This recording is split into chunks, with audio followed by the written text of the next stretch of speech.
सुदेश के सबसे बड़े लोकतांत्रिक बहस के शो देश की बहस में मैं दीपक चौरसिया अपने तमाम दर्शकों का, अपने तमाम मेहमानों का, पब्लिक के मंच में जुड़ने वाले अपने साथियों का वंदन करता हूं, अभिनंदन करता हूं, नमस्कार करता हूं। आप जानते हैं देश की बहस इकलौता बहस का कार्यक्रम है जो दर्शकों की राय के आधार पर ही चलता है। दर्शक ही तय करते हैं कि किस मुद्दे पर वो बहस देखना चाहते हैं और हमारे कार्यक्रम में सीधे अपने घरों से पब्लिक के मंच के जरिए जुड़ के बहस की दशा और दिशा को आगे बढ़ाते हैं, उसे धार और रफ्तार देते हैं। आज पब्लिक के मंच में हमारे साथ 4 दर्शक जुड़ेंगे। सृष्टि राणा गाजियाबाद से जुड़ेंगी, बबीता शर्मा जयपुर से जुड़ेंगे, अभिजीत कुमार दिल्ली से जुड़ेंगे और नितिन जायसवाल गोरखपुर से जुड़ेंगे। लेकिन सबसे पहले देख लेते हैं आज आपने किस मुद्दे को बहस के लिए चुना है। जी हाँ, बेहद जरूरी था इस मुद्दे को चुनना। कोरोना के आंकड़े क्या चिंता का नया कारण बन रहे हैं? क्या अमेरिका के अंदर तीसरी लहर आ गई? अमेरिका के साउथ के कुछ राज्यों के हालात ऐसे हैं कि वहां पर ऑक्सीजन की कमी हो गई है, अस्पताल में बेड कम पड़ रहे हैं, 1 लाख से अधिक केस रोजाना अमेरिका के अंदर आ रहे हैं। क्या इसे तीसरी लहर माना जाए? क्या इसे भारत में दस्तक माना जाए कि तीसरी लहर के प्रति अब हमें सतर्क और सावधान हो जाना चाहिए?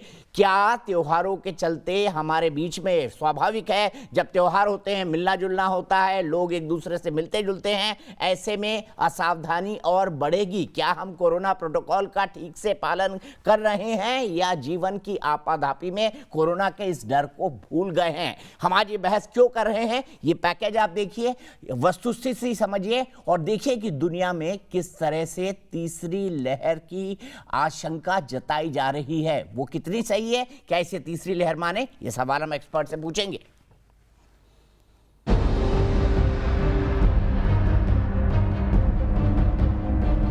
भारत समेत पूरी दुनिया लगभग 1.5 साल से कोरोना वायरस से जमकर मुकाबला कर रही है। दुनिया के ज्यादातर देश जाती हुई दूसरी लहर और तीसरी लहर की दस्तक के बीच वैक्सीन ड्राइव चला रहे हैं ताकि इस महामारी का अंत हो सके। लेकिन अमेरिका में एक बार फिर कोरोना ने कोहराम मचा दिया है। यहाँ रोजाना औसतन 1 लाख से ज्यादा संक्रमित केस मिल रहे हैं, जबकि 1000 से ज्यादा लोग कोरोना की वजह से काल के गाल में समा रहे हैं। हालत यह है कि पिछले 2 महीनों में करीब 500% कोरोना मरीजों में बढ़ोतरी हुई है। United kingdom, Europe, middle east, south Africa, Bangladesh, Botswana, China, Mauritius, New Zealand और जिम्बाब्वे से आने वाले अंतर्राष्ट्रीय ट्रैवलर्स को भारत में आने के बाद हवाई अड्डे पर उन्हें फिर से RT-PCR टेस्ट कराने होंगे। दूसरी ओर देश के कुल नए कोरोना मामलों में 71% केरल से आ रहे हैं। पिछले 24 घंटों में केरल में 32,803 लोग कोरोना की चपेट में आए हैं। स्वास्थ्य मंत्रालय के अनुसार गुरुवार को बीते 24 घंटे में कोरोना के 47,092 नए मामले आए, जबकि 509 लोगों की मौत हो गई।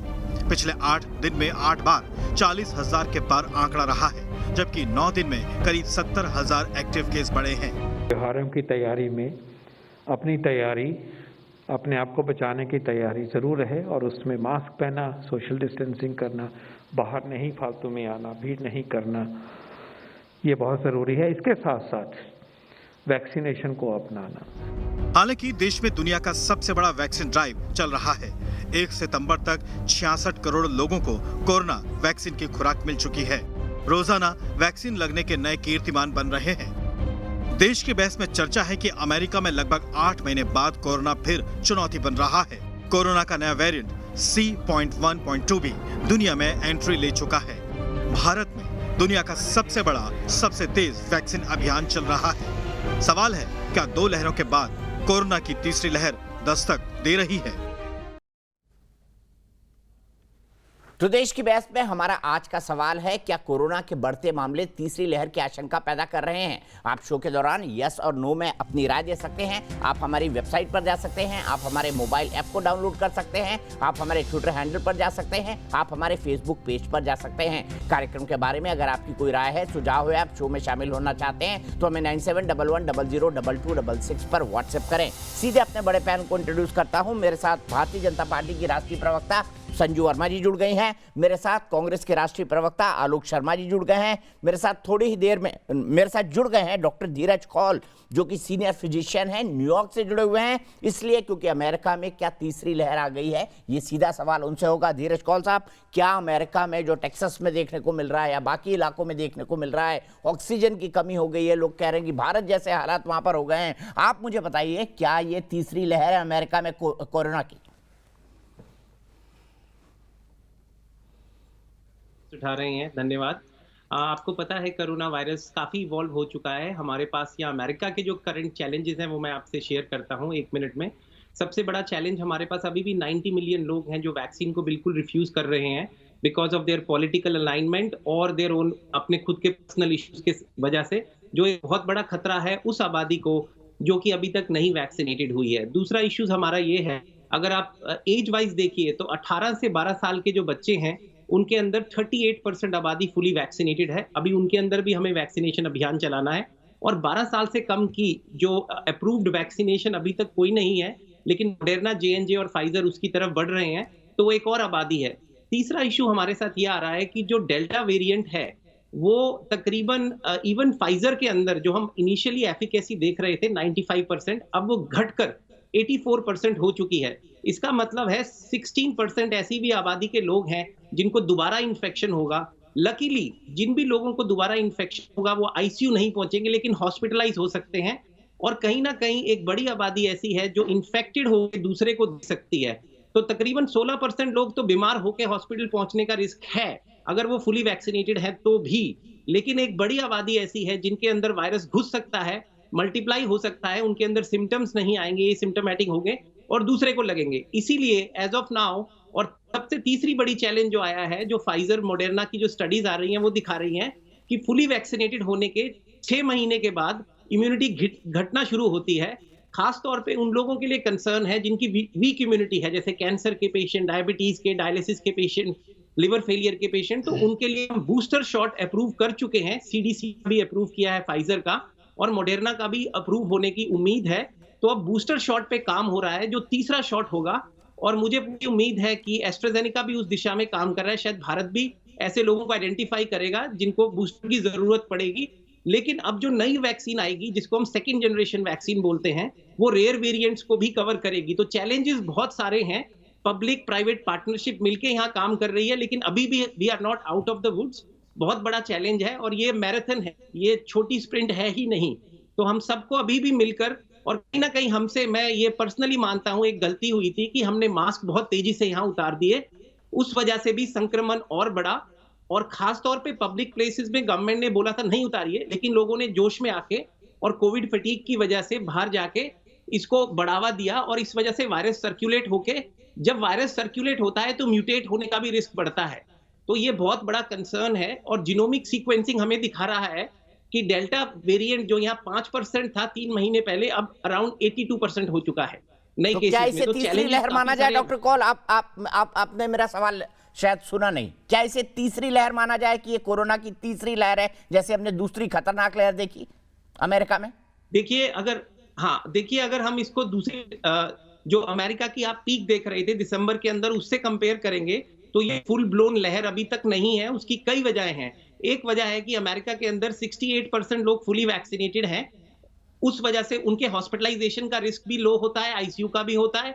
लेकिन अगर बच्चों की बात करें, क्योंकि डेल्टा वेरिएंट देखने में आ रहा है कि बच्चों के अंदर काफी संक्रमित कर रहा है, खासतौर पे ऐसे बच्चे जिनका इम्यून सिस्टम कमजोर है, तो बच्चों के लिए मैं इसको पहली वेव मांगूंगा, क्योंकि बच्चों के एडमिशन आईसीयू रेट 4 से 5 गुना बढ़ चुके हैं अमेरिका के अंदर।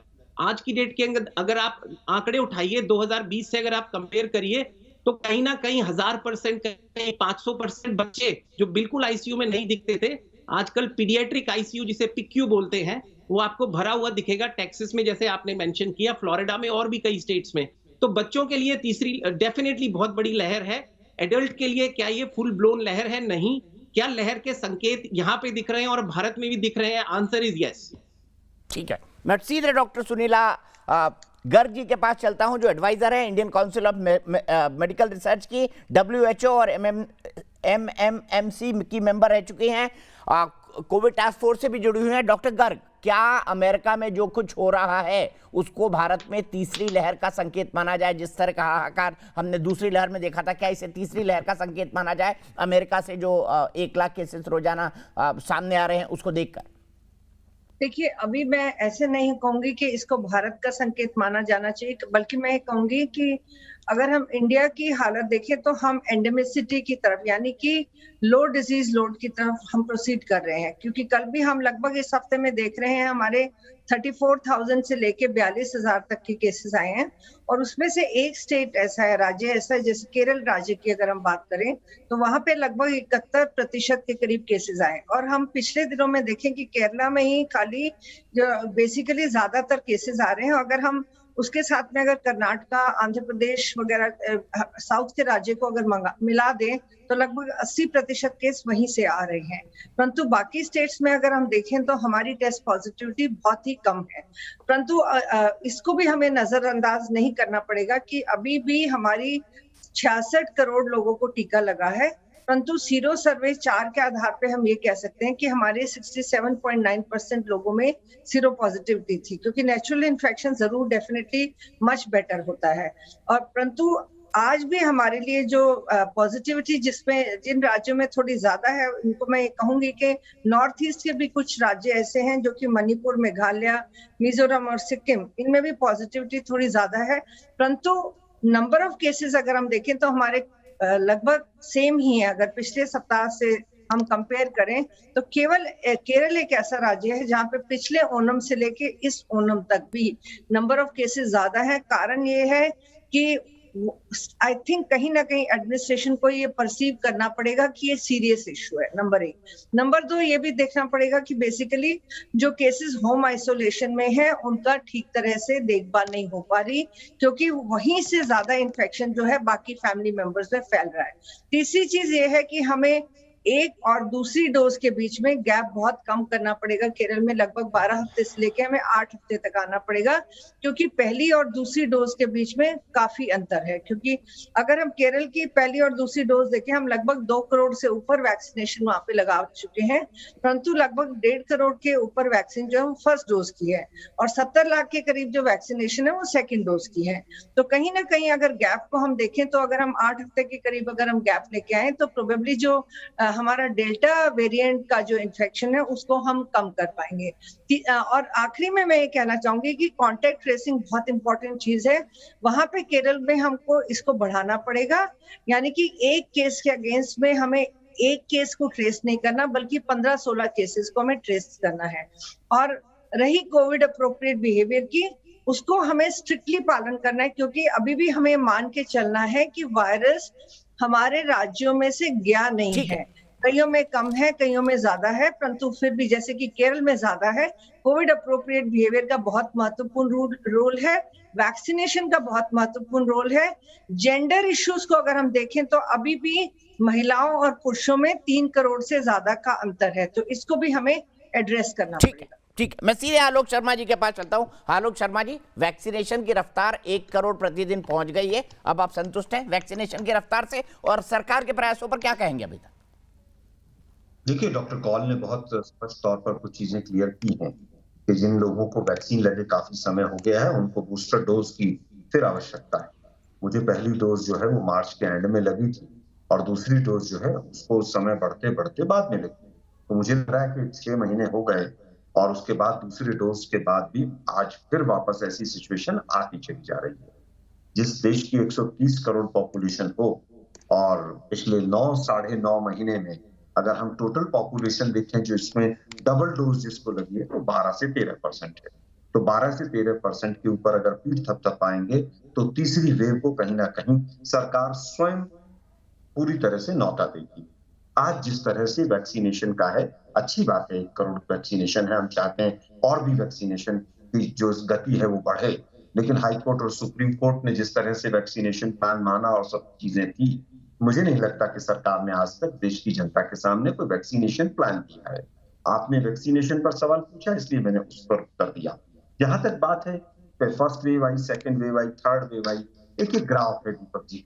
मुझे लगता है ग्राफ अगर देखे, कोई दर्शक देखेंगे, फर्स्ट वेव में 0 से अगर 21वें दिन देखें तो उसका जो ग्राफ स्टीपनेस जो है वो कम थी। सेकंड वेव की जो स्टीपनेस है वो थोड़ी सी बढ़ी थी, और थर्ड वेव की अगर हम इसको थर्ड वेव माने, जबकि थर्ड वेव का है कि नहीं ये तो डॉक्टर्स और जो आईसीएमआर का पैनल बैठा है वो बताएगा। लेकिन अगर 23,000 से 46, 42, 44,000 पिछले 5-6 दिन में अगर बढ़े हैं, तो ये सबसे ज्यादा स्पीड है। अगर पिछले वेव की अगर बात करें, एक हफ्ते के अंदर इतना ग्रोथ जो था शायद फर्स्ट और सेकंड वेव में नहीं था। तीसरी चीज यहाँ पर आती है कि इसको हम जैसे अभी कहा कि जीनोम सीक्वेंसिंग अभी तक कहीं पर मुझे नजर नहीं आ रहा है कि कहां पर हो रहा है। सीरो सर्विस जो जिस तरह से होने चाहिए थे आईसीएमआर, डिस्ट्रिक्ट एडमिनिस्ट्रेशन और सेंट्रल गवर्नमेंट के साथ मिलकर, उस तरह से नहीं हो रहे हैं। इनको नाम सीरो सर्वे दिया जा रहा है, लेकिन ये नॉर्मली एंटीबॉडी टेस्ट हैं कि एंटीबॉडीज डेवलप हुए हैं कि नहीं हुए हैं, जिसको गवर्नमेंट ऑफिशियली हेल्थ मिनिस्ट्री नहीं मान रही है। आईसीएमआर की मैडम ने कहा अभी कि 69% के करीब एंटीबॉडीज हैं, तो इसका मतलब तो 80 करोड़ लोगों को कोरोना हुआ था, लेकिन सरकार तो इस आंकड़े को नहीं मानती है। तो मुझे लगता है कि जो आंकड़े आ रहे हैं उसमें भी अभी बहुत कुछ सोचने की आवश्यकता है। मैं सीधे संजू और कि जैसे जिस तरह से पहले ऑक्सीजन की कमी हुई, वैक्सीन की कमी हुई, वैक्सीन कम थी इसीलिए गैप बढ़ाया गया 84 दिन का, और तमाम जो है पेडियाट्रिक वार्ड की बात आई कि पेडियाट्रिक वार्ड अभी हमें नहीं दिख रहा है कहीं पर सरकार की तरफ से कोई किसी तरह का रास्ता बन रहा है। हाँ, इतना जरूर है कोरोना के आलोक जी कंक्लूड प्लीज, और संजू वर्मा जवाब देंगे। संजू जी बताइए, ये कह रहे हैं कि अभी भी क्लैरिटी नहीं है, वैक्सीनेशन पर नहीं है, पीडियाट्रिक वार्ड पर नहीं है, दवाइयों पर नहीं है। जस्ट नेशनल लेवल पर सर्वेलेंस नहीं है कि म्यूटेंट वेरिएंट्स कहां से चल रहा है, कहां पर जा रहा है। सेंट्रल गवर्नमेंट आलोक जी बहुत वक्त मिलेगा अभी हमको बात करने का। संजू दीपक जी, मैंने इनको टोका नहीं। अभी मैं चाहती हूं कि जब मैं बोलूं तो ये बीच में टीका टिप्पणी ना करें। बात तो मैं जो दोनों डॉक्टर बैठे हैं यहाँ पर पैनल पर, मैं उनको धन्यवाद बोलना चाहती हूँ, क्योंकि मेडिकल फ्रेटर्निटी के कोऑपरेशन के बिना जो हमने एक माइलस्टोन अचीव किया है, हमने लगभग 66 करोड़ से ज्यादा लोगों को 66 करोड़ से ज्यादा वैक्सीनेशन डोजेस एडमिनिस्टर हुई हैं, जिसका मतलब ये है कि भारत की 54% जो एडल्ट पॉपुलेशन है, 54% उनको एटलीस्ट पहला डोज लग चुका है। 54% of the adult population has at least received one dose, जो अपने में एक बहुत बड़ी उपलब्धि है। दूसरी बात, मैं आलोक शर्मा जी का आंकड़ा सही करना चाहती हूं। उन्होंने कहा कि फुल्ली वैक्सीनेटेड जो एडल्ट पॉपुलेशन है वो सिर्फ 12 से 13% है। जी नहीं, ministry of health and family welfare की साइट पर जाकर देखिए, fully vaccinated adult population vaccination लगा है वो 16% है। अभी सबसे महत्वपूर्ण बात यह है कि बिना बात को गोल गोल घुमाए हमको ये पहचानना होगा कि अभी जो रन रेट हमारा था वो 15-20 दिन पहले कम हो गया था। Suddenly there is a spike in the number of cases. अभी पिछले 24 घंटों में 47,000 केसेस रिपोर्ट हुए हैं, जिसमें से 32,000 से ज्यादा केसेस सिर्फ केरला से आए हैं। तो लगभग 70% जो न्यू केसेस आ रहे हैं वो सिर्फ एक राज्य केरला से आ रहे हैं। तो पहली बात तो ये, जो लोग केरला मॉडल की वाहवाही कर रहे थे, केरला मॉडल की धज्जियां उड़ चुकी है। और मुझे दुख होता है, राजनीति तो एक तरफ कि वहां के जो मुख्यमंत्री हैं पिनरई विजयन, उन्होंने पूरी दुनिया को इसके लिए दोषी ठहरा दिया, बट अपने खुद की जो नाकामयाबी है, प्रशासनिक जो एडमिनिस्ट्रेटिव फेलियर है, उसके बारे में उनके मुंह से चूं तक नहीं निकला। तो पहली बात ये कि आज भारत की टेस्ट पॉजिटिविटी रेट क्या है? 3% से कम। डेली पॉजिटिविटी रेट क्या है? 3% से कम। टोटल नंबर ऑफ टेस्ट कितने हुए हैं? 53 करोड़ से ज्यादा। और पिछले 2 दिनों में हमने 2.25 करोड़ लोगों को वैक्सीनेट किया है। 2.25 करोड़ लोगों को सिर्फ पिछले 2 दिनों में। हमारा जो अगस्त में रन रेट था वो कितना है बता दूं कांग्रेसियों को। अगस्त का run rate on an average था 59 लाख डोजेस पर डे से ज्यादा, और सिर्फ अगस्त में दीपक जी हमने 18 करोड़ वैक्सीन डोजेस एडमिनिस्टर करवाई है। जो एक बहुत बड़ा माइलस्टोन है। जो लोग यहाँ पर आकर भाषण देना चाहते हैं, मैं उनको याद दिला दूं, जब कोरोना की सेकेंड वेव आई थी, अस्पताल डीआरडीओ में बेड्स, रेलवे कोचेस को बेड में कन्वर्ट करना, ये किसने किया? मोदी सरकार ने। ऑक्सीजन सिलेंडर किसने उपलब्ध करवाए राज्यों को? मोदी सरकार ने। फेडरलिज्म के नाम पर राज्य चाहते थे फ्रीडम वैक्सीन प्रोक्योरमेंट के लिए, और जब फ्रीडम दी तो राज्यों की व्यवस्था चरमरा गई। उसके बाद पूरा का पूरा कंट्रोल जब सेंटर ने लिया, मोदी सरकार ने लिया, उसके बाद वैक्सीन की जो रफ्तार है वो इतनी बढ़ी, उससे पता पड़ता है कि नाकामयाबी जो है वो नॉन बीजेपी रूल स्टेट्स की थी। नहीं, एक मिनट, मैं पूछना चाहती हूं, राहुल गांधी केरल से, वायनाड से सांसद हैं, कितने बेड लगवाए, कितने ऑक्सीजन प्लांट वहां पर स्थापित किए, कितने वहां पर आपने ऑक्सीजन बेड्स दिलवाए, कितने आपने पीडियाट्रिक आईसीयू बेड्स की स्थापना की? आपने काम एक कौड़ी का नहीं किया। आपने पंजाब में वैक्सीन प्रॉफिटियरिंग करने की कोशिश की। आपके छत्तीसगढ़ के मुख्यमंत्री भूपेश बघेल तो 3 महीने पहले कहते थे कोवैक्सीन मैं नहीं लगाऊंगा। वहां अखिलेश यादव कहते थे ये तो बीजेपी की वैक्सीन है।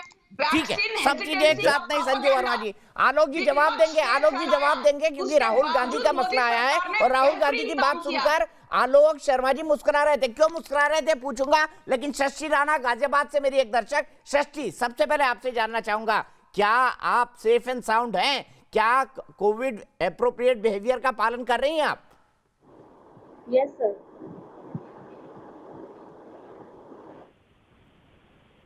जी बोलिए, क्या लगता है आपको तीसरी लहर पर? सर मुझे लगता है कि तीसरी लहर धीरे धीरे बढ़ रही है।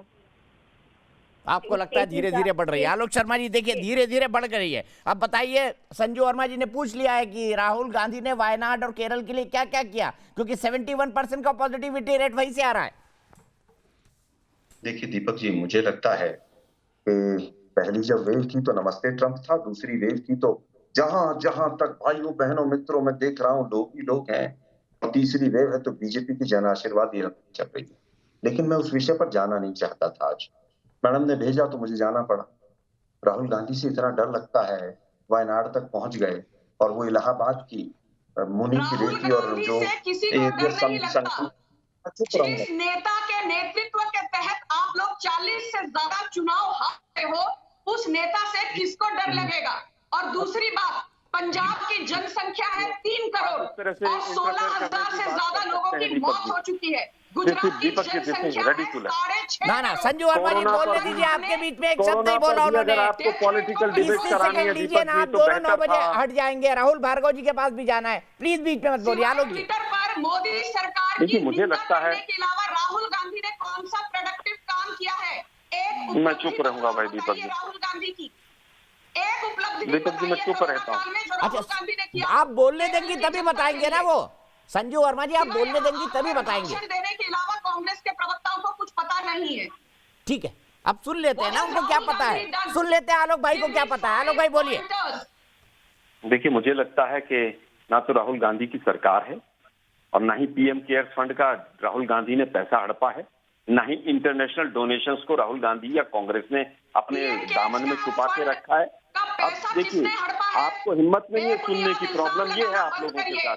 मैं फिर चुप हो जाऊंगा दीपक। अगर इनको राहुल गांधी से डिबेट करनी है तो फिर उत्तर सुनने के लिए तैयार रहना पड़ेगा, नहीं तो मैं चुप रहूंगा। फंड से हमने 50,000 वेंटिलेटर्स राज्यों को दिए हैं।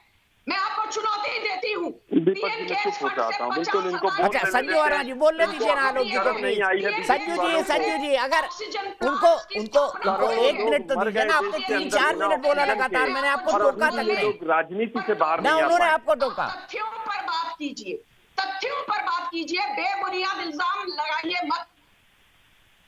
दीपक जी तथ्यों से शुरू करते हैं।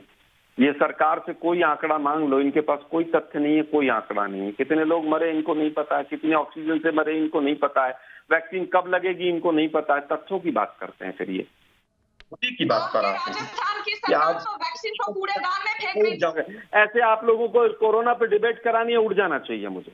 हिंदू मुसलमान कराइए, बढ़िया रहेगा। संजू जी कोरोना जैसा विषय है, सेंसिटिव टॉपिक है, प्लीज इतनी चिल्ला चिल्ली नहीं। मैं रिक्वेस्ट करता हूँ हाथ जोड़ के, संजू वर्मा जी तबलीग प्लीज की जमात पे लगातार मत कराइए, उनको बहुत अच्छा इंटरवीन रहेगा। करिए। तालिबान पे कराइए, अफगानिस्तान पे कराइए, बहुत अच्छा रहेगा। टीआरपी भी मिलेगी और बीजेपी को भी सूट करेगा, वोट भी मिलेगी। ये यदि बेबुनियाद इल्जाम लगाएंगे मैं इनको दीपक टोकूंगी। जी, अगर आप पैनलिस्ट को नहीं चुप कर सकते हैं तो मुझे लगता है कि उनका ऑडियो बंद करना चाहिए आपको। यहाँ पर आना और बेबुनियाद मैं चुप हो जाता हूँ बिल्कुल भाई। सर मैं ऑडियो बंद करने पे यकीन नहीं कर सकता, लेकिन मैं उनको लगातार हाथ जोड़ के रिक्वेस्ट कर रहा हूँ कि संजू वर्मा जी इतना इंटरवीन भी मत करिए, हम कोरोना जैसे सेंसिटिव हेल्थ इशू पर बात कर रहे हैं, प्लीज। आलोक जी देखिए, इसके साथ साथ कोरोना के साथ साथ आज देश शर्मसार है।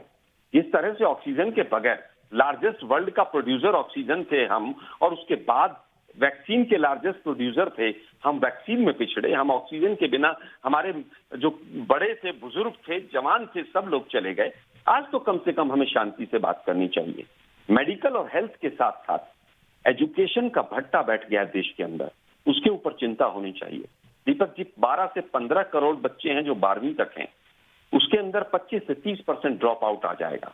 जो बच्चा 50-60% का था, गवर्नमेंट स्कूल में पढ़ रहा था, उसका ऑनलाइन क्लासेस नहीं लग पाई है। वो आप वापस स्कूल जाएगा कि नहीं जाएगा, वो माँ बाप के साथ काम में लग गया है, वो बहुत बड़ा एक बर्डन है। इकोनॉमी का भट्टा बैठा हुआ है, अनएम्प्लॉयमेंट रेट का भट्टा बैठा हुआ है, टैक्स पे टैक्स बढ़ता चला जा रहा है, महंगाई लगातार बढ़ रही है। अगर तीसरी वेव आ जाती है तो अर्थव्यवस्था का क्या होगा, इसके ऊपर सरकार को गंभीर चिंतन करना होगा। केवल राहुल गांधी के ऊपर 4 कटाक्ष करके यहां से डिबेट से चले जाएं, उससे सॉल्यूशन नहीं निकलेगा। जीनोम सीक्वेंसिंग का कोई हमें वो नहीं दिख रहा है। आप देखिए किस तरह से कोई इंटर स्टेट कमेटी बने कि कहां से कहां पर जा रहा है, म्यूटेंट कैसे वेरिएट कर रहा है, हमारे पास कोई इस तरह का आंकड़ा नहीं है। सरकार से पूछो तो आंकड़ा नहीं है। पैडियाट्रिक वार्ड की अभी डॉक्टर कॉल ने कहा, देश के अंदर कितने पैडियाट्रिक वार्ड बने हैं? दिल्ली देश की राजधानी है, एक पैडियाट्रिक वार्ड नहीं बना है, चाहे किसी की सरकार हो। आज हम केरल की कहें कि साहब केरल ने ऐसा कर दिया, वैसा कर दिया, पहले हम इसे कोरोना का धर्म में भी बांट दिया था कि तबलीग की जमात ने ही पूरी तरह से फैला दिया है कोरोना। आज हम राज्यों में बांट देते हैं इसको कि साहब केरल बहुत खराब है, ठीक है, इसलिए हम तो बहुत ठीक है। अच्छे हैं। यहीं से संजू वर्मा जी का जवाब, फिर राहुल भार्गव। माफी के साथ राहुल जी, मैं थोड़ा लेट आ रहा हूँ आपके पास, आप थोड़ा लेट भी जुड़े हुए। संजू वर्मा जी, बांट रहे हैं आप इसको, पहले धर्म में बांटा, आप राज्यों में बांट रहे हैं कि इस राज्य से तो इतने केस आ रहे हैं और इससे इतने कम। दीपक जी, यूपी का पहली बात इलाहाबाद तो भूल ये गए, अंतिम संस्कार नहीं हो पाया लोगों का। फिर भी कहा कि साहब मोदी मोदी मोदी मोदी मोदी, अरे यार गजब है बिल्कुल यार, कुछ तो शर्म करो। दीपक जी, मैं प्लीज कम इन। हाँ प्लीज प्लीज। दीपक जी, पहली बात तो ये कि हेल्थ एक स्टेट सब्जेक्ट है, डिजास्टर मैनेजमेंट स्टेट सब्जेक्ट है, ट्रांसपोर्टेशन स्टेट सब्जेक्ट है। उसके बावजूद चाहे वैक्सीन उपलब्ध करवाने की बात हो, प्रोक्योरमेंट करवाने की बात हो, वेंटिलेटर्स उपलब्ध करवाने की बात हो, ऑक्सीजन बेड्स दिलवाने की बात हो, ऑक्सीजन सिलेंडर इंपोर्ट करने की बात हो, काम किसने किया कोविड महामारी के दौरान? काम किया नरेंद्र मोदी की सरकार ने। विपक्ष ने क्या किया? विपक्ष के राहुल गांधी जैसे नेता, इन्होंने ट्विटर पर बैठकर सिर्फ मोदी सरकार पर लांछन लगाई है। सैकड़ों लोग, हजारों लोग कैसे मर गए एक शहर के अंदर? नहीं, आप केवल राहुल गांधी, अरे राहुल गांधी विपक्ष में है। आपने भी टोका, वो भी टोक रहे हैं। ये तो अब दोनों पार्टियों ने तय कर लिया ना, जो जिसको रोकेगा वो उसको टोकेगा। ये तय है दोनों पार्टियों के बीच में। मैं बोल रहा हूँ आलोक शर्मा जी को, आपसे भी हाथ जोड़ के बीच में नहीं बोलिए। आलोक शर्मा जी बीच में मत बोलिए, संजय जी कंक्लूड करिए। सरकार भाई झूठ बोलने की आदत इनको पड़ गई है। क्या मुझे अकेला स्क्रीन टाइम मिलेगा दीपक जी प्लीज? संजू वर्मा जी, प्रोग्राम की प्रोड्यूसर भी मत बन जाइए ना, प्रोड्यूसर को डिसाइड करने दीजिए। ओके ओके, मल्टीपल रोल मत दीजिए, स्पोक्स पर्सन भी बनना है, प्रोड्यूसर भी बनना है, एंकर भी बनना है। आप ही मेरी एडिटर इन चीफ बन जाइए, मैं स्वागत करूंगा उसका। अरे कम ऑन दीपक जी, ठीक है, okay, I take my words back on that one. नहीं बोलिए बोलिए। दीपक जी, पहली बात तो ये राजनीतिकरण भारतीय जनता पार्टी ने नहीं किया, पर मुझे ताज्जुब तब होता है जब यहाँ पर आकर जो लोग जीनोम सीक्वेंसिंग के बारे में भाषण देते हैं वो ये मानने को तैयार नहीं कि जहां केरल का पॉजिटिविटी रेट लगभग 20% है, वहां पर उत्तर प्रदेश का 0.006% है।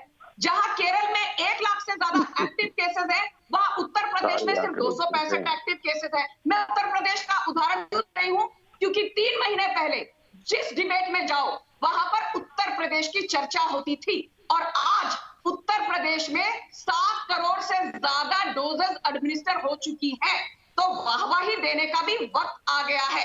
तीसरी बात, चाहे आप देखिए महाराष्ट्र, यहां पर कौन है सरकार में? शिवसेना और एनसीपी के साथ कांग्रेस। महाराष्ट्र में लगभग 1,40,000 लोगों की मौत हो चुकी है, पर कांग्रेस के प्रवक्ता के मुंह से छू तक नहीं निकला।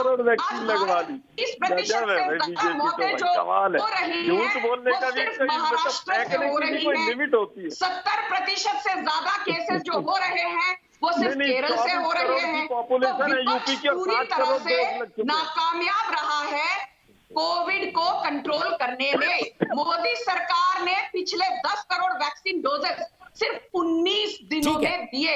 आज चाहे फ्लोरिडा हो, 1 मिनट, चाहे फ्लोरिडा हो, चाहे ह्यूस्टन हो, चाहे ऑरेगॉन हो, लोगों के पास ऑक्सीजन बेड नहीं है, लोगों के पास वेंटिलेटर्स नहीं है, वहां पर रेफ्रिजरेशन की जा रही है because burial and cremation grounds are not able to handle the death load. तो यहां आकर भाषण दे रहे हैं। यूएस की जनसंख्या क्या है? 33 करोड़। हमारी जनसंख्या क्या है? लगभग 140 करोड़। आप फिर भी ये मानने को तैयार नहीं कि हमने ओवरऑल डेथ्स को कंट्रोल किया है, करीबन 4.37 लाख। यूएस में 6.5 संजू जी यही रुकना होगा आपको। आपने अपना पॉइंट बड़े जोरदार ढंग से रखा। मैं सीधे राहुल भार्गव जी के पास चलता हूँ। राहुल भार्गव जी चेहरा हिला रहे थे। राहुल भार्गव जी, क्या संजू वर्मा ने जो जस्टिफिकेशन दिया है, इसको बोला है कि भाई विपक्षी पार्टियों की सरकार जहां पर है वहां पे केसेस ज्यादा हैं, बीजेपी वाले में कम, क्या आप इसको जस्टिफिकेशन मानते हैं एक डॉक्टर के तौर पर?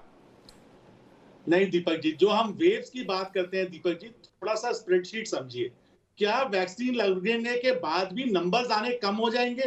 क्या ये आंकड़े जो आप रोज बताते हैं एग्जिट पोल की तरह कि तीसरी वेव आएगी, आईआईटी ने मई में कहा था कि अगस्त में आएगी, आईसीएमआर ने कहा था अगस्त में आएगी, एम्स ने कहा था अगस्त में आएगी, अगस्त चला गया। अब नया एग्जिट पोल आया है कि तीसरी वेव जो होगी वो अक्टूबर में आएगी और नवंबर में पीक करेगी। क्या साइंटिफिक डेटा कुछ है? दीपक जी, आप मुझे कोई साइंटिफिक डेटा बता सकते हैं कि किस आधार पे तीसरी वेव की बात होती है? क्या ऐसा कोई जेनेटिक टेस्टिंग हो रही है जिससे पता चल जाए कि म्यू वेरिएंट है, C1.2 वेरिएंट है जो वैक्सीन को भेद पाएगा? तीसरी इंपॉर्टेंट चीज जो हम बात करते हैं, दिल्ली, उत्तर प्रदेश और नॉर्थ इंडिया की हम बात करते हैं, अप्रैल और मई के महीने में एक पीक आई डेल्टा वेरिएंट की। एक आप स्टडी देखें आईसीएमआर की, 80% जो सैंपल्स थे दिल्ली, एनसीआर और उत्तर प्रदेश से, वो डेल्टा वायरस से ग्रसित थे, ना कि कोई और वेरिएंट से। इसलिए एक पीक आई, 70% लोगों को सीरो सर्वेलेंस डेटा में पॉजिटिव पाया गया। इसके बाद पीक एकदम से नीचे चली गई। जबकि महाराष्ट्र में आप याद करिएगा, नंबर्स देखिएगा जाके, जब मुंबई में 8,000 केसेस आते थे, सिमिलर पॉपुलेशन में दिल्ली में 34,000 केसेस, 24,000 केसेस आते थे, 3 गुना केसेस आते थे। इसका मतलब पॉपुलेशन ने एक कम समय में ज्यादा ब्रंट सहा, जिसकी वजह से हमको ऑक्सीजन बेड्स की कमी पड़ी। केरला में एक प्लेट्यू फेज में चले जा रहा है, मृत्यु दर कहीं नहीं बढ़ी। दीपक जी, आगे आप मान के चलिए, आगे आने वाले दिनों में ये नंबर का आंकड़ा बंद करके हमें ये बताना चाहिए कि कितने लोग हॉस्पिटलाइज हुए। लास्ट दिल्ली में 20 दिन में कोई मृत्यु नहीं हुई, सिर्फ 34 केस आए। गुरुग्राम में कोई मृत्यु नहीं हुई। ये क्यों नहीं हुई? क्योंकि हम ऑलरेडी डेल्टा वेरिएंट से ग्रसित हो चुके हैं। डॉक्टर कौन से पूछे, अमेरिका में क्यों लोग ग्रसित हो रहे हैं? डेल्टा वेरिएंट से ग्रसित हो रहे हैं। यूके में कौन से वेरिएंट से हो रहे हैं? डेल्टा वेरिएंट से हो रहे हैं। तो तीसरी वेव की जब हम बात करते हैं दिल्ली एनसीआर में, आप मुझे बताइए कौन सा साइंटिफिक तथ्य है जो ये बोलता है कि तीसरी वेव आएगी? अरे आंकड़े आएंगे, नंबर आएंगे, पर आपको हॉस्पिटलाइजेशन और आपकी मृत्यु दर ऑल टाइम लो रहेगी, ये समझना आवश्यक है। हम बार बार इसी बात में लड़े जाते, third wave, third wave, third wave. Deepak ji, जब हम थर्ड वेव की बात करते हैं, देश की इकोनॉमी पे, लोगों के मोरल पे, लोगों के डिप्रेशन पे ये आंकड़े बढ़ते हैं। तो हमको साइंटिफिक बेसिस पे तैयारी रखनी चाहिए, रादर देन ये एग्जिट पोल की तरह एक शेर आया की कहानी रोज पब्लिक को सुनाना बंद करना चाहिए। दूसरी चीज, हर स्टेट का अपना अपना वेरिएंट है। केरला में डेल्टा वेरिएंट नहीं है, स्लोली चलता जा रहा है। आप ये मान के चलिए दीपक जी, अगर 6 लोग स्क्रीन पे है तो वेरिएंट ये कहता है कि 6 लोगों को वैक्सीन से या नेचुरल इन्फेक्शन से, जब तक इन्फेक्शन नहीं होगा तब तक कोरोना नहीं रुकेगा। नंबर आते रहेंगे। धीरज कौल जी बात मानेंगे, अमेरिका ये कहता है कि अगर मेरी 454 डेथ रोज की भी होती हैं तो वो इन्फ्लुएंजा लाइक इलनेस हो जाएगी। तो क्या हम 0 डेथ पे ला पाएंगे? हमारे को अपने मापदंड बदलने पड़ेंगे दीपक जी। रोज आंकड़े 45,000 47,000 लोगों को डराना बंद करके हमें जेनेटिक टेस्टिंग को बढ़ाना चाहिए, उसके टर्नअराउंड टाइम को कम करना चाहिए। एयरपोर्ट से जो लोग आ रहे हैं जेनेटिक टेस्टिंग को 4-5 दिन में लाके ताकि हम कंटेन कर पाए। आप याद करिएगा जनवरी में वेरिएंट कहां से आया था?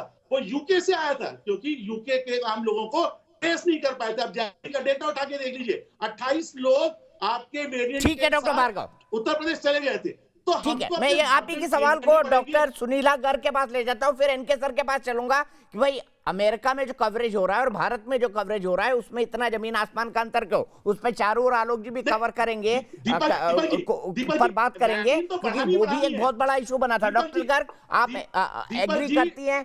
बड़ा क्विक कमेंट चाहूंगा आप दोनों से, छोटा छोटा, धीरज कॉल से और डॉक्टर सुनीला जी से। सुनीला जी, एग्री करती हैं आप राहुल जी के साथ?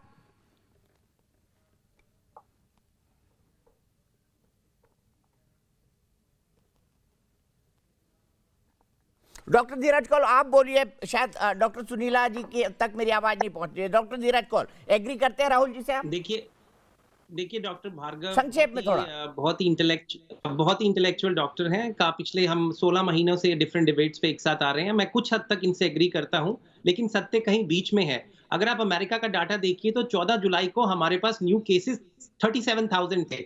आज की डेट के अंदर वो एक्सपोनेंशियली बढ़ के 1,84,000 हो चुके हैं। अगर आप डेली डेथ्स की बात करिए, जो 372 14 जुलाई को थी, आज वो 1,480 5 गुना बढ़ चुकी हैं। हमारे पास वेव के इनिशिएशन नंबर्स हैं। देखिए डॉक्टर भार्गव जो बता रहे हैं वो इंपॉर्टेंट पॉइंट है। मैं कब से ये बात कर रहा हूं, पिछले 1 साल से, कि जो रियल नंबर्स मैटर करते हैं वो इन्फेक्शन के साथ साथ एक दूसरा आंकड़ा है, hospitalisation rate, ICU rate, discharge rate and mortality rate. ये एब्सोल्यूट नंबर्स कोई भी देश पब्लिश नहीं करता। That's a problem, transparency of data. इनको लेकर हमें हॉटस्पॉट्स मेजर करना है। अगर आप डेल्टा से 6 महीने के अंदर बीमार हुए हैं, आपको रीइंफेक्शन होने का बहुत कम रिस्क है। लेकिन अगर आप पिछले साल बीमार हुए तो आपको डेल्टा लग सकता है। बहुत स्टडीज हैं। वैक्सीन एस्केप, अगर आप वैक्सीन की एफिकेसी स्पेसिफिकली बताता हूं, अभी बहुत बड़ी ब्रिटिश से स्टडी आई है जो दिखा रही है 85% फाइजर की एफिकेसी 2 हफ्ते फुली वैक्सीनेशन होने के बाद गिर के 75% हो चुकी है। मैं इन्फेक्शन की बात कर रहा हूं, डिजीज की नहीं, और डिजीज की और भी कम। तो vaccine escape is a real phenomena. हमें बूस्टर्स और जीनोमिक सीक्वेंस को बढ़ाते हुए नए शॉट्स की तरफ बढ़ना पड़ेगा। ये बोलना कि थर्ड वेव नहीं आएगी, कहीं ना कहीं मैं डॉक्टर भार्गव से फुली एग्री नहीं करता। एक बहुत बड़ी आबादी नॉन वैक्सीनेटेड अमेरिका में भी है और इंडिया में तो और भी ज्यादा है। उनको बचाने के लिए खास तौर पे हाई रिस्क इंडिविजुअल्स को हमें कोविड एप्रोप्रिएट बिहेवियर फॉलो करना है। थोड़ा छोटा बोलूं तो ज्यादा बेहतर होगा, हम ज्यादा लोगों को इंक्लूड कर पाएंगे, ज्यादा पॉइंट ऑफ व्यू हो पाएंगे। सीधे मैं चलता हूं एनके सर के पास। एनके सर, सबसे बड़ा सवाल, 70% लोग दिल्ली में, अमेरिका में भी वही हालात हुए जो हिंदुस्तान के अंदर हुए। वहां पे भी जो खबर कहां है, वहां पर लंबी भीड़ लग रही है, वेंटिलेटर्स नहीं है, ऑक्सीजन नहीं है, हॉस्पिटल में बेड की शॉर्टेजेस है, बच्चों के बेड जो जितने हैं वो भरे हुए हैं, उसकी कमी पड़ रही है। लेकिन वो तस्वीरें अमेरिकन मीडिया में नहीं दिखाई दे रही हैं। क्या भारत में जब दूसरी लहर आई थी वो दिखाकर क्या एक भय फैलाया गया?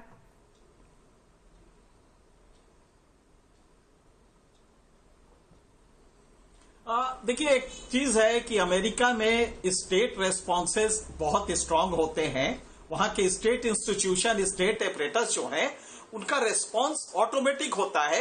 उसमें बहुत कुछ मेहनत करते हैं, क्योंकि हेल्थ सेक्टर में उनका खर्च भी काफी है, हमारे यहाँ हेल्थ सेक्टर में। तो ऐसे में अगर मीडिया दिखाता है तो हम उसको बहुत गलत नहीं कहेंगे कि मीडिया ने सरकार के खिलाफ कोई कैंपेन छेड़ा है। ये सरकार को जगाने का एक तरीका है। उसी तरह जैसे कि मान लीजिए थर्ड वेव के बारे में एक ऑब्जर्वेशन है। सच बात तो ये है कि किसी को नहीं मालूम है कि वेरिएंट और म्यूटेशन का नेचर क्या होगा। डेल्टा के बाद सिग्मा आएगा, अल्फा, बीटा, गामा, डेल्टा, ये सारे आ चुके हैं। अब नए म्यूटेशंस आएंगे, डबल म्यूटेशंस होंगे। लिहाजा ये अभी असेसमेंट नहीं है। लेकिन मान लीजिए कि सरकार कह रही है कि भाई कॉशियस रहिए, थर्ड वेव आएगा, तो इसमें गलत कहां है? इसको सतर्कता ही तो है ना। एक ऐसे समाज में जिसमें आदतन लोग लिबरल हो जाते हैं और मास्क वास्क लगाना छोड़ देते हैं, घूमना फिरना शुरू कर देते हैं, इसमें अगर एक कॉशनरी टोन है। देखिए, आपको याद होगा इसी सरकार की लानत पलानत हमने की थी, आपने की थी, सबने की थी, जब सेकेंड वेव आया और सरकार कुछ हद तक ऑफ गार्ड मिली, खास करके वैक्सीनेशन को लेके, तो हम सबने बुराई की थी। तो आज अगर सरकार और तमाम जो ICMR है या तमाम इदारे जो हैं, अगर वो कह रहे हैं कि भाई 1 महीने बाद 2 महीने बाद आ सकता है, तो मुझे लगता है इसमें कोई ऐतराज करने की चीज है। हमें सतर्क रहना चाहिए। वजह क्या है, अगर C1.2 आ रहा है, मान लीजिए कि एक साउथ अफ्रीकन उसमें आया है सीक्वेंसिंग में C1.2 और वो 7 कंट्रीज में फैल गया है, तो अगर हम सतर्क रहते हैं, क्योंकि तब ये देखना पड़ेगा कि क्या ये हमारा वैक्सीन को न्यूट्रलाइज कर ले रहा है, वैक्सीन हमारी इनफेक्टिव हो जा रही है, और अगर है तो रेस्पॉन्स इसका कैसा है, इससे रेस्पॉन्स न्यूट्रलाइज हो जाता है। तो मुझे लगता है कि ये दीपक ये शेयर आया की कहानी कब तक चलेगी? तो लीजिए, बताइए, साइंटिफिक डेटा दिखाइए ना। डॉक्टर है, कम से कम पॉलिटिशियन नहीं है। अरे साइंटिफिक डेटा दिखा दीजिए। पॉलिटिशियन नहीं है, कम से कम बीच में बोलना बंद करिए। आप डॉक्टर है, साइंस थोड़ी चलती है, कोई साइंस थोड़ी जज्बातों में चलती है, होता। साइंस दिखाइए ना। बिल्कुल सही कह रहे हैं भाई, कोई डाटा नहीं होता। जिन्होंने टेस्टिंग दिखा दीजिए। आप जिसमें बोलते हैं कि तीसरी वेरिएंट आएगा, तीसरी वेव आएगी, लोगों में डिप्रेशन का रेट 30% क्या है? आप देखिए तो सही। आपको बोलने का टाइम मिलेगा। अरे भाई, आप कोई नेता है क्या कि आप जो बीच में बोल रहे हैं? आप चुप रहिए, बोल लेने दिए, उसके बाद बोल लीजिए। हम तो डेटा मांग रहे हैं, साइंटिफिक डेटा। पढ़े लिखे लगते हैं। तो दीपक, इसमें सीधी सी बात है कि कोई डाटा नहीं होता, लेकिन प्रोजेक्शंस होते हैं, मैथमेटिकल प्रोजेक्शंस होते हैं। बिल्कुल कोई डाटा नहीं होता यार, इसके लिए कोई डाटा नहीं होता, लेकिन स्टेट को कॉशन रहना पड़ता है, वरना हर बार ये कहा जाएगा कि देखो सरकार ने बताया नहीं। इसमें कौन सी गलती है? डाटा दीजिए। आपको कुछ सरकार मालूम है वायरोलॉजी का? डॉक्टर्स वायरोलॉजी नहीं जानते, अल्फाबेट भी नहीं जानते। आपको कुछ सर पे तो पता नहीं है, इसलिए डाटा मांग रहे हैं। किस बात का डाटा है? म्यूटेशन का डाटा होता है क्या? म्यूटेशन कैसे है, कैसे डाटा मिलेगा? आप बताइए। आपने जिंदगी में कभी देखा डाटा? म्यूटेशन का डाटा? अच्छा, मैं दोनों के आर्गुमेंट में नहीं जाता हूँ। रुक जाइए। मैं इसको बैटल ग्राउंड नहीं बनाना चाहता, क्योंकि मैं कोरोना जैसे सेंसिटिव मामले पर डिबेट कर रहा हूँ। बबीता शर्मा जयपुर से मेरी एक दर्शक जुड़ गई हैं। बबीता जी, क्या कहेंगी तीसरी लहर के बारे में? आप सावधानी बरत रही हैं? बिल्कुल सावधानी बरत रहे, और सावधानी बरतनी भी चाहिए। कि ये कह रहे हैं कि अभी सर बोल रहे थे कि कब तक आएगा, एक डाटा दीजिए। ऐसे थोड़ी ना होता, बीमारी है, कब आएगी कब नहीं आएगी क्या पता। सावधानी इसमें बरतनी जरूरी है, सावधानी बरतनी चाहिए। और कोविड के नियमों का पालन करते रहेंगे तो बीमारी नहीं फैलेगी। यही है, अच्छा है, सब प्रिकॉशन ले। तो इसका मतलब ये थोड़ी ना है कि पहले कह रहे थे अगस्त में आएगी, फिर कह रहे हैं अब अक्टूबर में आएगी, व्हाटएवर जब भी आएगी। लेकिन कोविड के नियमों का पालन करते हुए, सावधानी बरतते हुए हमें एक अच्छे नागरिक होने का परिचय देना चाहिए हर एक को। यही बहुत शुक्रिया बबीता जी, बहुत समझदारी की बात आपने की। मैं सीधे यहाँ से चलता हूँ आलोक शर्मा जी के पास, और फिर चारू प्रज्ञा से चाहूंगा कि वो ध्यान से उनकी बात सुने और काउंटर करें। आलोक शर्मा जी, दूसरी लहर में जिस तरह की तस्वीरें दिखाई गई, शमशानों की छत पर कि देखिए लाइन लगी हुई है यहाँ पर, और फिर गंगा जी की लाशें, और सोशल मीडिया पर ज्यादातर, और कई पॉलिटिकल पार्टीज इसके पीछे थी, आप भी जानते हैं। कांग्रेस पार्टी ने भी कई इस तरह के इमेजेस ट्वीट किए और बताए भी। मैं आपसे जानना चाहता हूं, अमेरिका में भी यही हालत है, लेकिन देखिए वहां पर इस तरह की हाहाकार नहीं मची है। क्या वहां पर पॉलिटिकल पार्टीज की बेटर अंडरस्टैंडिंग है? देखिए, मुझे लगता है कि अमेरिका क्या कर रहा है उस बात से मुझे बहुत संपर्क। अगर पाकिस्तान में 500 रुपए किलो टमाटर बिक रहा है तो मुझे कोई मतलब नहीं है उस बात से। अफगानिस्तान में अगर तालिबान आ रहा है तो मुझे उससे कोरोना में कोई लेना देना नहीं है। सुशांत सिंह राजपूत शायद बहुत से मीडिया चैनल्स ने चलाया होगा, शायद सेकंड वेव से पहले 2 महीने तो हम रिया चक्रवर्ती के पुड़िया ही ढूंढते रह गए थे। ये सच्चाई है। एनके सिंह साहब की बात से मैं सहमत हूँ कि अगर हिंदुस्तान का मीडिया कहीं पर दिखाता है कि कमी है, तो मीडिया चौथा स्तंभ है, मीडिया का काम है, और मीडिया को दिखाना चाहिए। किसी की भी सरकार हो, चाहे कांग्रेस हो, बीजेपी हो, चाहे कोई भी सरकार हो। लेकिन दुर्भाग्य ये है कि देश के प्रधानमंत्री जब पिछले साल मार्च में, इसी साल मार्च में कह रहे थे कि बिना वैक्सीन, सीएम की कॉन्फ्रेंस में कह रहा हूं मैं, उन्होंने ऑन रिकॉर्ड कहा कि हमने बिना वैक्सीन कोरोना पर फतेह पा ली। ये मार्च का स्टेटमेंट है। फरवरी बीजेपी की राष्ट्रीय कार्यकारिणी, उसमें प्रस्ताव पास हुआ कि कोरोना को हमने जीत लिया है। आज अगर डॉक्टर साहब कह रहे हैं, मैं एनके सिंह साहब की बात से मैक्सिमम टाइम सहमत रहता हूं, बहुत वरिष्ठ पत्रकार हैं, लेकिन मैं उनकी आज की एक बात से, छोटी सी बात से सहमत नहीं हूं कि हेल्थ मिनिस्टर को अगर बदलना पड़ा आपको तो कहां पर दिक्कत रही? साइंटिफिक डाटा होना चाहिए। ये पहली वेव नहीं है। पहली वेव में हम एक्सक्यूज दे सकते हैं कि साहब कोरोना था, हमें पता नहीं था। सेकंड वेव भी आई, थर्ड वेव भी आई, हमारे पास जीनोम टेस्टिंग का रिकॉर्ड भी होना चाहिए, रिसर्च भी होनी चाहिए, डाटा भी होनी चाहिए। लेकिन दुर्भाग्य है, सुप्रीम कोर्ट में एफिडेविट में सरकार कहती है हमारे पास कोई डाटा नहीं है किसी तरह का। अभी जो हमारी बीजेपी की प्रवक्ता पहले बैठी थी, वो कह रही थी कि 66 करोड़ हमने वैक्सीन लगा दी है उत्तर प्रदेश के अंदर। अरे भाई 24 करोड़ पॉपुलेशन है, 66 करोड़ लगा दी तो क्या मृतक लोगों को लगा दिया आपने? और वो भी आंकड़े आ रहे हैं। ऑक्सीजन के बगैर क्या फुटपाथ पर लोगों को हमने मरते नहीं देखा? वैक्सीन की कमी रही क्या? ये सच्चाई नहीं। सच्चाई को स्वीकार करना पड़ेगा दीपक जी। आज ये तो हेल्थ सब्जेक्ट है, तो फिर ये वो जो डिजास्टर मैनेजमेंट एक्ट लगाया था वो क्यों लगाया था आप लोगों ने? आज गुजरात के अंदर मलेरिया और चिकनगुनिया सर उठा रहा है। यूपी के अंदर पिछले एक हफ्ते के अंदर सैकड़ों बच्चे मर गए, उस बुखार का नहीं पता है। दिल्ली के अंदर भयंकर, दिल्ली, नोएडा, गाजियाबाद भयंकर वायरल फैला हुआ है। दूसरी तरफ अगर कोरोना भी अगर तीसरी वेव आती है तो सरकार को तो बहुत सचेत होना पड़ेगा। एक इंटर मिनिस्ट्रियल कोई कमेटी मुझे नजर नहीं आ रही है कि लेबर माइग्रेशन होगा तो क्या होगा। अभी तक इंटर स्टेट कोई डॉक्टर्स की कमेटी नजर नहीं आ रही है। अगर कोई एयरपोर्ट पर आ रहा है, मैं पिछले 10 दिन में 3 बार फ्लाई कर चुका हूँ, इंटरनेशनल फ्लाइट्स भी धीरे धीरे शुरू हो रही है। क्या सरकार का काम नहीं है कि डाटा इकट्ठा किया जाए? जवाब ले लेते हैं चारों से। है क्या उसके ऊपर नहीं करना चाहिए? दूसरी वेव में 1500 डॉक्टर हिंदुस्तान ने खोए एमबीबीएस, ये मेडिकल काउंसिल ऑफ इंडिया का डाटा है। किसी देश ने इतने नहीं खोए। पैरामेडिकल 10,000 से ज्यादा लोग हमने खो दिए। एक 200-300 डॉक्टर्स वहां पर पूरी तरह से शहीद हो गए एक तरह से काम करते हुए। लेकिन हम अभी भी वही काम कर रहे हैं कि साहब राहुल गांधी कुछ नहीं किया और केरल ने कुछ नहीं किया और अमेरिका में मर रहे हैं और पाकिस्तान में 500 रुपए किलो टमाटर बिक रहा है। हम इसी में उलझे हुए हैं अभी। ठीक है, चारू से जवाब लेता हूं। चारू, उनका कहना है कि जो सेकंड वेव में सरकार ने आलोचना की थी कि देखिए गलत तस्वीरें दिखाई गई, बाकी जगह नहीं दिखाया जाता। आज अमेरिका में वो तस्वीरें नहीं दिखाई जा रही हैं। उस पर सवाल ये उठा कि फिर भारत में उसी अमेरिकी मीडिया का डबल स्टैंडर्ड क्यों? आप कैसे देखती हैं इसको? आलोक शर्मा कह रहे हैं मीडिया ने जो दूसरी लहर में किया बिल्कुल ठीक किया। दीपक जी देखिए, इस बात को मैं पहले से कहती आई हूँ, मीडिया का काम सच्चाई दिखाना जरूर है लेकिन पैनिक फैलाना नहीं है।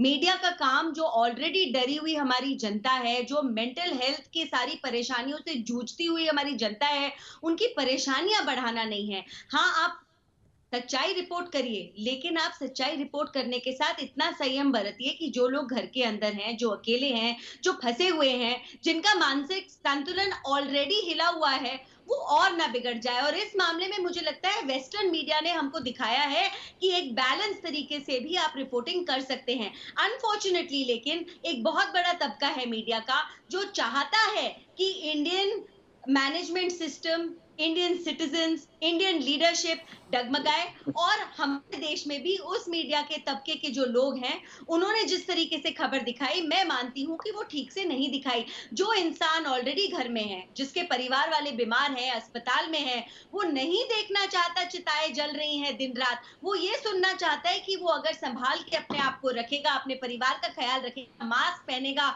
2 गज दूरी रखेगा, तो कोरोना से लड़ सकता है। देखिए, सच्चाई ये है कि विश्व भर में कोरोना आया है, सिर्फ हमारे देश में नहीं आया। और आप किसी भी देश को कितना भी डेवलप मानते हैं, उसका मेडिसिन, उसकी हॉस्पिटल्स, उसका हेल्थ केयर सिस्टम कितना भी डेवलप्ड एंड एडवांस मानते हैं, उन देशों ने भी जूझ के ही सामना किया है कोरोना का। कोई ऐसा देश नहीं है दुनिया में। राहुल भारद्वाज हाथ उठा रहे हैं, डॉक्टर धीरज कौल बात उठा रहे हैं, आपकी बात पर कुछ कहना चाहते हैं? दोनों से शुरू करूंगा ब्रेक के बाद। तो देश के बहस में आपका एक बार फिर स्वागत है। हम बात कर रहे हैं अमेरिका में जिस तरीके से कोरोना के मामले साउथ अमेरिका में एकाएक बढ़े हैं। 1,84,000 मामले रोजाना आ रहे हैं। क्या ये तीसरी लहर का संकेत है? लेकिन जानकारों का इस पर मिलीजुली राय है। उनका कहना है सावधानी और सतर्कता बरसे, लेकिन तीसरी लहर शेर आया जैसी कहानी मत सुनाएं। हम भी यही कहते हैं। सीधे चलते हैं अपने पैनल के पास। मेरे साथ चारू प्रज्ञा जुड़ी हुई हैं, मेरे साथ एनके सिंह साहब जुड़े हुए हैं, मेरे साथ कांग्रेस से आलोक शर्मा हैं, मेरे साथ डॉक्टर सुनील, माफ कीजिएगा अब नहीं है, डॉक्टर राहुल भार्गव हैं, डायरेक्टर और हेड हैं फोर्टिस के, डॉक्टर धीरज कौल है, सीनियर फिजिशियन है, न्यूयॉर्क से जुड़े हुए हैं। चारू प्रज्ञा बीजेपी की है, मैंने बताया आपको। और सबसे पहले चलता हूं अपने दर्शक अभिजीत कुमार के पास, दिल्ली। अभिजीत, क्या कहेंगे? क्या आप सावधानियां बरत रहे हैं? जी, सावधानियां तो हम बरत रहे हैं, लेकिन हम आमजन जो है वो सावधानियां नहीं बरत रहे हैं। जबकि पहली और दूसरी, पहला तो नहीं किसी को जानकारी था कि कैसा होगा, क्या होगा, लेकिन दूसरे वेव से तो हम सारे लोग परिचित हैं। लेकिन उसके बाद भी हम आमजन, आज मॉल खुला है, लेकिन बहुत सारे लोग मास्क नहीं पहन रहे हैं, डिस्टेंस जो सोशल डिस्टेंसिंग होना चाहिए वो नहीं पालन कर रहे हैं। सरकार ठीक है, सरकार की तरह से बहुत सारा ऐड दिया गया, सारा कुछ किया गया, लेकिन आज के समय में थर्ड वेव हम जान रहे हैं, सारे विदेश में सारी जगह आ रहा है, तब पर भी हम सतर्क नहीं है। ये हमारी सबसे बड़ी खामियां है जो शायद थर्ड वेव हो। बड़ी बात आपने कही और मैं आपकी बात से इंटायरली एग्री करता हूं कि हमें सावधानी बरतनी नहीं छोड़नी चाहिए। सीधे चलता हूं सबसे पहले धीरज कौल के पास, फिर राहुल भार्गव के पास। धीरज कौल साहब, मैं आपसे जानना चाहता हूं, मुझे बताइए वेस्टर्न मीडिया ने जिस तरह से दूसरी लहर में भारत को पेंट किया, और जब अमेरिका की उन्हीं खबरों पर अब बिल्कुल गुपचुप बरती जा रही है, कोई क्रिटिसाइज नहीं कर रहा, कोई कुछ कह नहीं रहा, आप कैसे देखते हैं इसको? डेफिनेटली ये तो मैं इसमें कोई संकोच के बगैर बोलूंगा, वेस्टर्न मीडिया डेवलपिंग नेशंस की तरफ एक डिफरेंट डेफिनेटली एक बायस रखता है, इसमें कोई दो राय नहीं है, हमको सब पता है। लेकिन जैसे डॉक्टर भार्गव भी पहले रेस कर रहे थे, एक बहुत थिन लाइन होती है पैनिक और अवेयरनेस के अंदर। भारत के अंदर बहुत बड़े चैलेंजेस हैं, लेवल ऑफ एजुकेशन कम है, और हमारा यूथ जो 65% है, सॉरी 35 से कम 60% लोग हैं, ज्यादातर यूथ केयरलेसनेस एग्जिबिट करते हैं और वो खुद भी बीमार होते हैं और दूसरों को भी देते हैं। तो मीडिया का बहुत इंपॉर्टेंट रोल है अवेयरनेस स्प्रेड करने में, जो मुझे लगता है उन्होंने बखूबी किया। लेकिन कहीं जगह बिल्कुल सही पॉइंट आउट डॉक्टर भार्गव कर रहे थे और भी लोग, पैनिक की तरफ ज्यादा बढ़ाया गया, जिससे डिप्रेशन, एंजाइटी, सुसाइड्स और ये सब बढ़ता है। तो हमें कहीं ना कहीं कोरोना के साथ जीना सीखना है, ये की वर्ड है। हमें इकोनॉमी भी खोलनी है, नॉन ऑर्गेनाइज सेक्टर को, लेबर को काम भी चाहिए, उनको खाना है। तो कोविड एप्रोप्रिएट बिहेवियर करते हुए हम कैसे सोसाइटी को खोलें, that is the holy grail. वही वहां पे इंटेलेक्ट लगता है, वहां पे डॉक्टर भार्गव जैसे अच्छे, और मैं पब्लिक हेल्थ में बोलता हूं, मेडिकल हेल्थ एडमिनिस्ट्रेशन में हूं, तो मुझे हम लोग यहाँ से एक थिंक टैंक पूल इंडिया में भी बहुत बड़ा है और वो डेफिनेटली रिकमेंडेशंस दे सकते हैं। और इंडिया का जो हेल्थ केयर एडमिनिस्ट्रेशन का पूरा आर्किटेक्चरल स्ट्रक्चर है, वो कहीं ना कहीं सिविल सर्वेंट्स की जगह मुझे लगता है professional MPH, MBA in health care type के लोगों को थोड़ा ज्यादा उसमें इन्वॉल्व करके, जो ग्राउंड से जुड़े हुए लोग हैं, जो मरीजों को देखते हैं। और मोदी सरकार मुझे लग रहा है इसमें काम कर रही है, और भी सरकारों ने किया होगा। और ये बहुत बड़ा चैलेंज है, हमें इसके साथ जीना है। आप दुकान बंद करके, रोजगार बंद करके घर बैठ के छुप नहीं सकते, पर अवेयरनेस होना चाहिए। क्या वेरिएंट आ रहा है, उससे कैसे बचें पॉजिटिवली, और अपने माइंड को पॉजिटिव रखें, अच्छा आहार खाएं, वैक्सीनेशन करें और कोविड एप्रोप्रिएट बिहेवियर के साथ ही बाहर जाएं, वरना खुद भी बीमार होंगे और सोसाइटी को बीमार करेंगे और हेल्थ केयर सिस्टम क्रैश हो जाएगा। ठीक है, थर्ड राहुल भार्गव जी है इसमें कोई राहुल भार्गव जी, दूसरी लहर के दौरान जो तस्वीरें हमको टेलीविजन में देखने को मिली, सोशल मीडिया में देखने को मिली, धीरज कौल ने कहा कि वेस्टर्न मीडिया का हमेशा एक बायस्ड तरीका जो है वो डेवलपिंग कंट्रीज को देखने को रहा है। क्या आप भी ऐसा मानते हैं, और क्या आप उन तस्वीरों को उचित मानते थे एज ए डॉक्टर?